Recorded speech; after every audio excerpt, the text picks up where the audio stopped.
I'm back. Road Rants on Star Wars. If you like this video, like and subscribe. Join the Road Squadron. We're going to talk about Kathleen Kennedy and her complete lack of self-awareness as we're cruising toward the dumpster fire known as the Rise of Skywalker. I'm sorry for the folks that are trying to remain positive about this thing. Hey, I was trying to be a little positive about it too, but let's just come out and say it. All the leaks so far are dumpster fires. The leaks are terrible. They're awful. I don't know what else to say. First, here come the drums.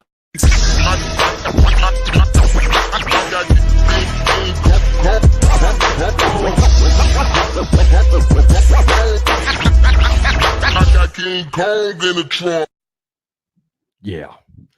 Okay. So this is continued fallout, by the way, from that freaking Hollywood Rolling Stones interview.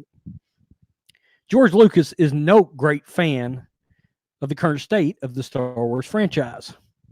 Quote, George, this is from Kathleen, George immediately got upset as they began to describe the plot, and it dawned on him that we weren't using one of his stories he submitted during negotiations.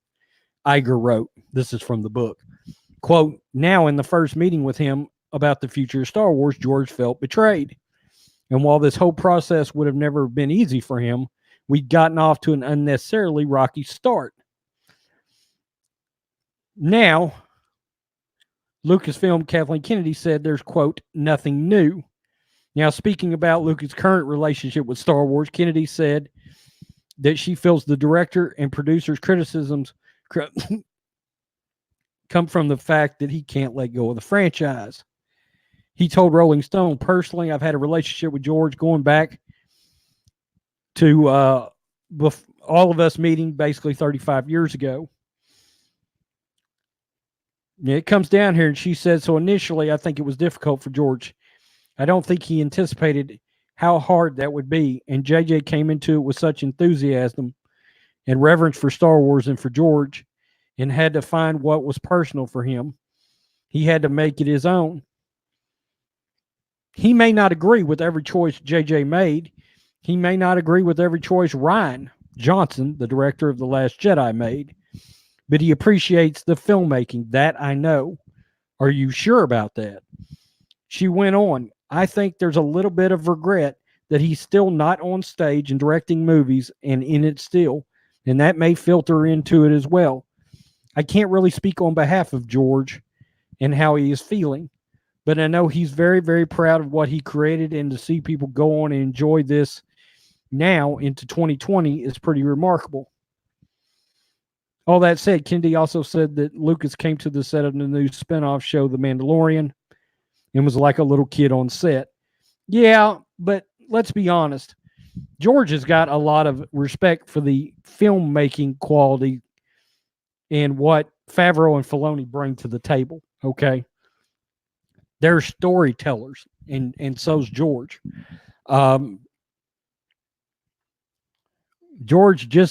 She just told us George couldn't stand what JJ and Rian Johnson did. And what's amazing is, I want to point something out here. This interview came out 2 days ago, the day after the Hollywood Reporter dropped the report that Favreau was gaining more power in Lucasfilm, and that Filoni and Rejwan and Favreau were being looked at as a trio figures that may lead Star Wars into the future. I watched Grace Randolph's video about that. She said that a lot of times they put that stuff into the trades to basically let people know, hey, they want a sense, Disney does, of the response to Favreau gaining more power, to Filoni gaining more power. And that's why you saw that go into that's a Hollywood trade report, okay? The Hollywood Reporter. It's what the industry people in Hollywood use, that and Variety and Deadline, okay?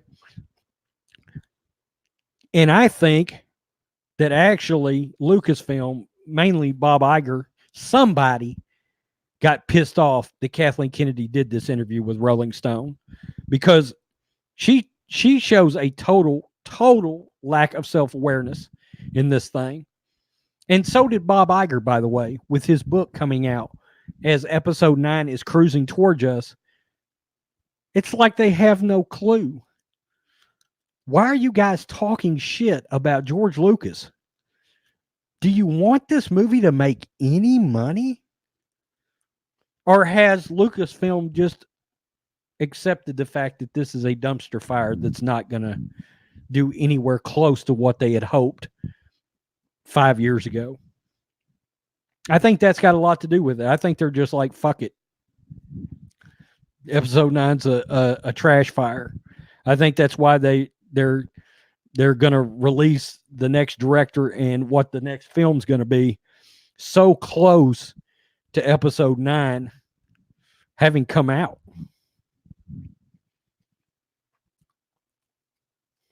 That's nuts. You know, I mean, she can't keep her mouth shut.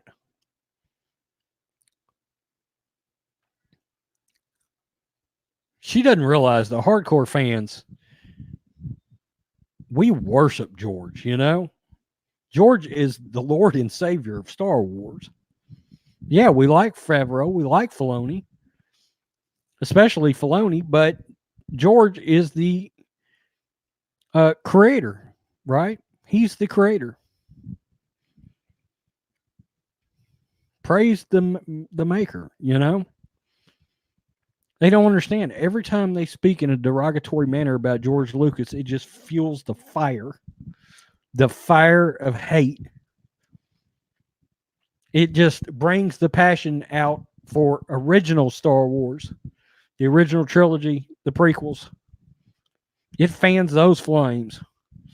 It doesn't do shit for this new film except burn it down.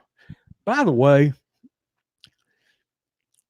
I still haven't gotten tickets for 9.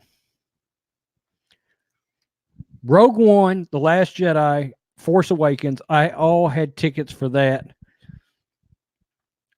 when the final trailer dropped. As soon as that trailer was done, I already had a pre-sale ticket. I haven't gotten a ticket yet.